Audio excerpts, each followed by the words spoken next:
Bom dia, graça e paz, amigos e amigas, é um prazer estar aqui com vocês, podendo compartilhar um pouco da palavra de Deus. Esse bate-papo que não é um bate-papo, tem uma informalidade, mas a gente não consegue se comunicar de uma maneira mais fluente, né? Já que eu apenas falo e vocês mandam algumas mensagens, mas vamos nessa manhã celebrar o que o Senhor nos reservou, amém? Então, se você tem alguma Bíblia, algum aplicativo, você pode consultá-lo agora. Vamos fazer essa reflexão com base em apenas um versículo, Filipenses capítulo 3, versículo 20. Pois a nossa pátria está nos céus, de onde também aguardamos o Salvador, o Senhor Jesus Cristo. Porque a nossa pátria está nos céus, de onde também aguardamos o nosso Salvador e Senhor Jesus Cristo. Bem, então já fica registrado aqui que nós temos uma cidadania celestial, né? Nós, quando partimos, nós estamos na verdade voltando, né? Estamos voltando à nossa origem, porque aquele que nasce de Deus volta para Deus. Então, quando nós conhecemos o amor do Senhor Jesus Cristo e somos constrangidos pelo seu amor a andar com Ele, a viver só para Ele, a gente fica parecendo esses insetos, né, que ficam em torno da lâmpada, porque é da nossa natureza ser atraído, né, para a luz. Nós só sabemos fazer isso, ir em direção ao Senhor, porque Ele nos deu um novo coração, uma nova natureza, mas também uma nova nação, uma nova pátria. Temos um senso de pertencimento diferente, né? Na verdade, nós não estamos completamente ajustados, vamos dizer assim, né, às circunstâncias, né, desse tempo, né? Essa conjuntura ainda não nos absorve completamente, porque nós não temos raízes aqui. Está escrito em Gálatas que Ele nos desarraigou desse mundo perverso. Então você sabe que desarraigar é puxar pela raiz. Então nós não nos nutrimos dessa terra, estamos nela, mas não nos nutrimos dela. É evidente que falar isso é mais fácil do que praticar, né? Porque as preocupações que temos e as situações que nos acometem, elas são reais e precisam ser tratadas, né? Situações de toda ordem, profissional, econômicas, familiares. Então não existe esse cristianismo que, com base nessa ideia de pátria celestial, me faça ficar descolado completamente da realidade, né? Na verdade, aí não seria santidade, mas sim insanidade. E nós não queremos isso. Então, como é que nós vivemos essa fé, né, de pátria celestial? Nós não pertencemos aqui, mas ao mesmo tempo temos que lidar cotidianamente com situações práticas, com situações que necessitam resposta. E muitas delas só serão, né, equacionadas com gasto do nosso fosfato, né, com pensamento, com estratégia, com inteligência, com estudo, né, e principalmente com oração. Mas a oração, ela não nos poupa de pensar sobre as coisas, né, de tentar resolvê-las com os nossos recursos, né? Quem trabalha sabe como é que é, né?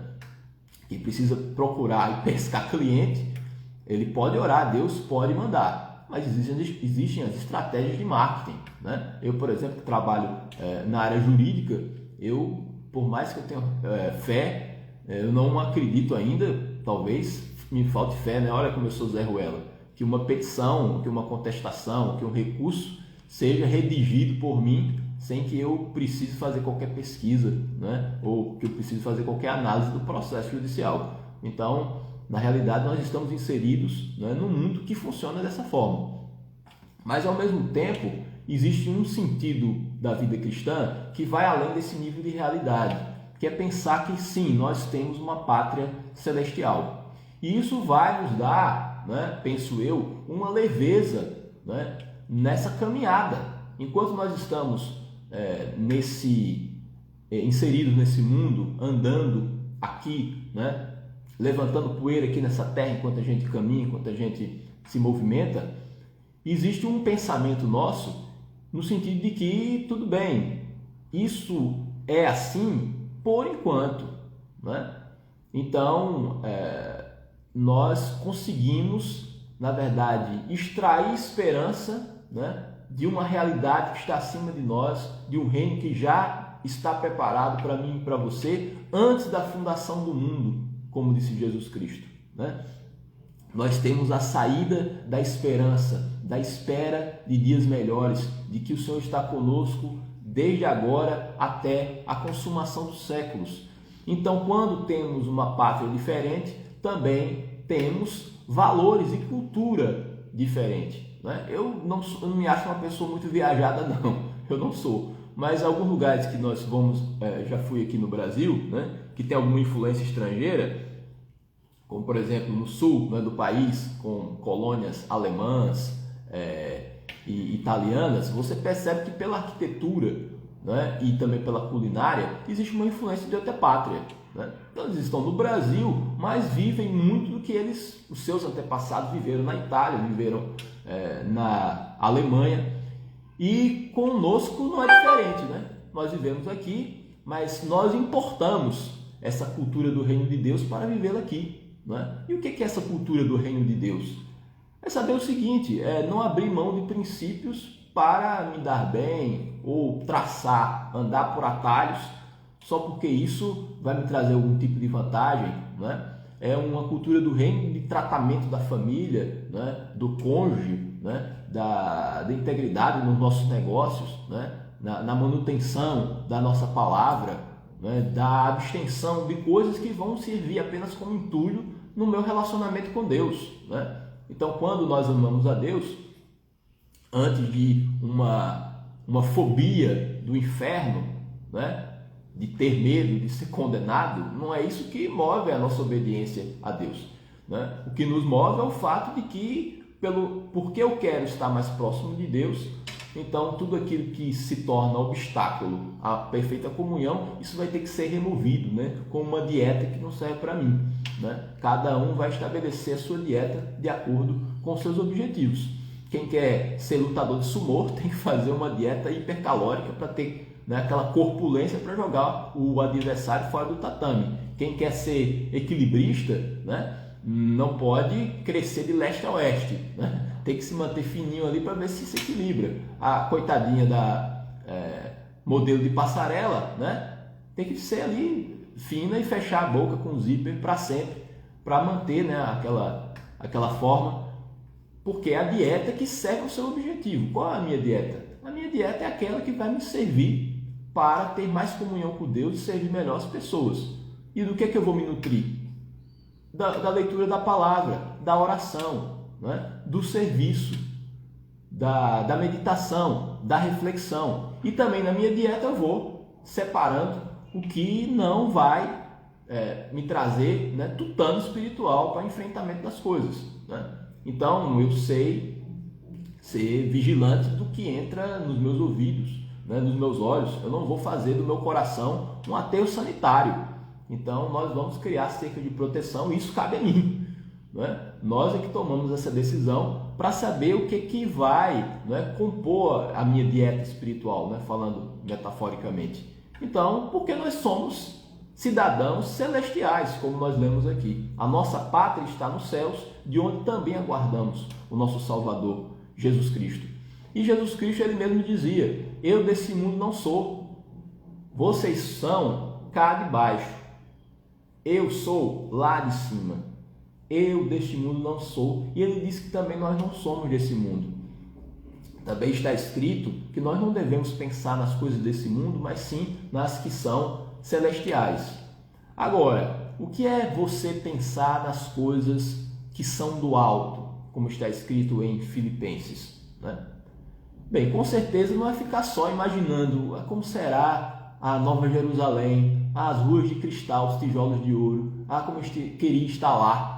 Aí você vai pensando nisso, atravessa a rua sem verificar que o sinal está fechado para o pedestre, aí você é atropelado e morre. Então, não é isso. É sim andar, né, nesse mundo com os pés no chão, né, reconhecendo o que é real, mas entender que esse olhar sobre as coisas lá do alto, ela envolve também um olhar sobre as coisas que estão aqui embaixo. E existe uma coisa mais espiritual do que a conservação de um casamento saudável, porque um casamento desajustado dá um nó na cabecinha dos meninos, né? E aí a gente tem uma geração de pessoas doentes por conta de casamentos adoecidos, né? E isso é completamente espiritual e é pensar nas coisas lá do alto, né? Se no campo profissional nós não temos na verdade é o seguinte, a nossa ética cristã ela fica, né, da soleira da igreja para dentro, porque depois da soleira da igreja para fora aí é a lei da selva, né? Então no mundo dos negócios eu posso sim ser agressivo e me valer, né, do meu conhecimento de forma predatória, mesmo que isso traga prejuízo, né, deliberado, proposital ao outro, já que é a lei do mais esperto. Então inclusive, como o pastor Horácio fala, a expressão dele, né, a mentira comercial vale também, porque todo tipo de esperteza, né, está valendo para que a gente possa obter os nossos lucros e os nossos resultados. Bem, isso pode valer para quem não conhece a Jesus Cristo, mas da pátria de onde eu saí e de onde você saiu, porque somos cidadãos celestiais, né, esse tipo de comportamento é inaceitável e não está entrando na minha dieta, não faz parte, né, do meu vocabulário, né? É outra gramática que nós vivemos. Por quê? Porque na realidade nós somos cidadãos celestiais, né? A arquitetura da nossa vida, a semelhança do que acontece com algumas regiões, né, do Brasil e do mundo, que tem influência de colônias de outros países, a arquitetura da minha vida, ela tem esse formato da minha pátria. Então, eu sou ainda alguém meio desajustado nesse mundo, digamos assim, porque eu sou assim, né? Você é assim, você que foi regenerado e teve um novo coração. E aí que eu estou falando com você dentro da realidade, não é que nós somos os perfeitões. Agora, se nós ainda não entramos num caminho de aperfeiçoamento, né, nós precisamos entregar a nossa vida ao Senhor Jesus Cristo. Porque o que vale na realidade do Evangelho, né, são os resultados que se colhem, né, a partir dessa alegada transformação. Falar sobre transformação, falar sobre novo nascimento, falar sobre a minha velha natureza que foi crucificada com Cristo, uma das grandes ênfases aqui na Comunidade da Graça, né? Você pode ter um discurso teologicamente perfeito, doutrinariamente impecável. Só que se no final das contas e se no frigir dos ovos não se obtém os resultados dessa alegada transformação, então nós vamos perceber que existe um desajuste aí. E com certeza não é da palavra, né? Talvez seja um problema nosso, meu e seu, de decisão e de posicionamento. E é isso que o Senhor quer. Então nós temos essa cidadania celestial, né? E também, como nós somos, que é o título da nossa reflexão, nós somos peregrinos de Cristo. Nós somos mochileiros. Estamos passando, cada parte da vida é uma estação, né? É um tempo, é um ciclo que se completa e se fecha e depois a gente vive outro, né? Então, uma das grandes angústias humanas é se sentir proprietário do amanhã. É você achar que já pode ser dono, né? E você acha que tem a escritura do ano inteiro. Você é proprietário do que vai acontecer daqui a um ano e começa a projetar a sua vida dessa forma. E isso é uma baita de uma insensatez. O Senhor não quer que vivamos assim. Se você conhece a epístola de Tiago, Tiago fala que esse é um pensamento de procedência maligna. Vocês dizem, hoje e amanhã, daqui a um ano faremos negócios, teremos lucros. E ele fala, o que é a nossa vida? Senão a neblina que cedo passa e logo se dissipa. Antes vocês deviam dizer, se o Senhor quiser e se vivermos, faremos isso ou aquilo. Porque nós estamos contingenciados pelo fator morte, né? Sem pensamento negativo, eu já falei isso aqui, né? Que os bons ventos da graça me dê anos e mais muitas décadas de vida, que ele me cerque de bisnetos e tataranetos, e eu desejo a mesma coisa para você, uma vida próspera, abençoada. Agora, isso é um fato, né, da vida que deve ser encarado. A morte faz parte da vida.